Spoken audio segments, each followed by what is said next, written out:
You ask Tiger to solve. This deals with linear equations with one unknown. The final result is x equals -24. Let's solve it step by step.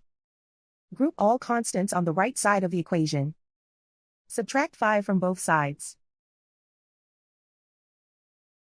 Simplify the arithmetic.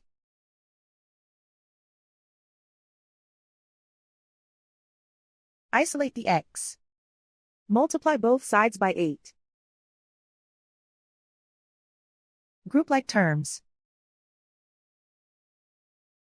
Multiply the coefficients.